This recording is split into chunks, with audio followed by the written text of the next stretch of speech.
देखी एगो लड़का एगो लड़की से प्यार कइले बा, लड़की वो लड़का के धोखा दिले बा। लड़की अमीर घर के, लड़का गरीब है, ये चलते धोखा मिलल बा लड़का के। लेकिन देखी लड़का के दिल से आवाज का आवता कौना भाव में।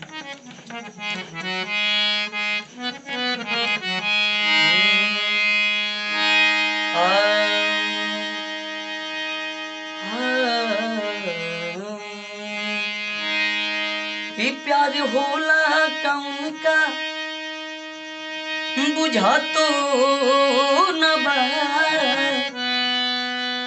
उनका भी न अब हमसे रहा तो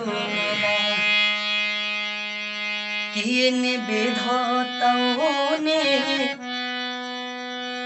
अरे धुआं तो न बा, इन लहरताओ ने धुआं तो न बा। लड़का का कहता कौना भाव में कर, कौना भाव में भैया हो प्यार कब मत करिहा, भैया कि ये सनम जी न पाई भुलाई के। लड़का कहता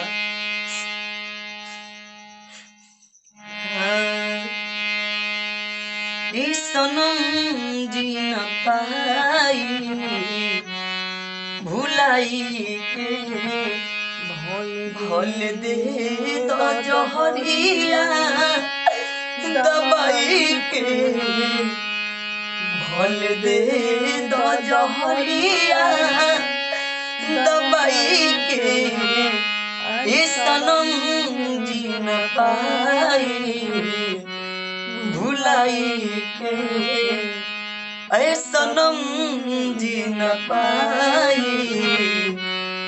भुलाई के, भोल दे दा जहरिया दबाई के, भोल दे दा जहरिया दबाई के।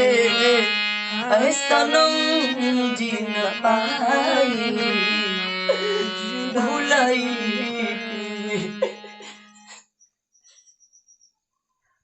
बस थोड़ा बहुत खाने के बाद थोड़ा बहुत प्रचार कीजिए। आई भैया प्यार केहू से मत करें, अगर प्यार हो जाए तो छोड़म भी ना, काहे कि प्यार में अक्सर धोखा मिलेला। हमार लोकगीत, भोजपुरी, भक्ति, साइड सॉन्ग,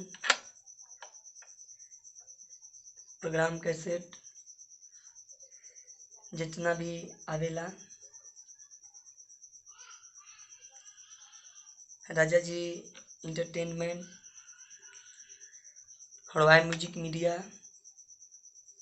और हमार गाना चढ़ेला। हमार भैया संजीत जी हमार गाना के फैन बड़े, हमार भाई, हमारे भाई हैं। और कंपनी सब्सक्राइब कीजिए, लाइक कीजिए, बेल आइकन दबाइए। राजा जी इंटरटेनमेंट और हमारे royal music media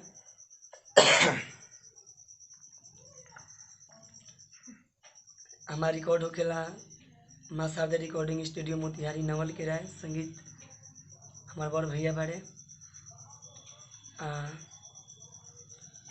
royal music media से गाना रिलीज होकेला, हमारे भाइयों चढ़ा गलन संजीत राजा जी, इनकर भी कंपनी बा राजा जी इंटरटेनमेंट। हमारे गाना लोग जरूर सुनी, हमारे कंपनी दोनों कंपनी के आगे बढ़ाई, रउआ लोग आशीर्वाद देम ताकि छोट लड़का और भाई बेटा आगे बढ़ी। जय माता जी, जय हो।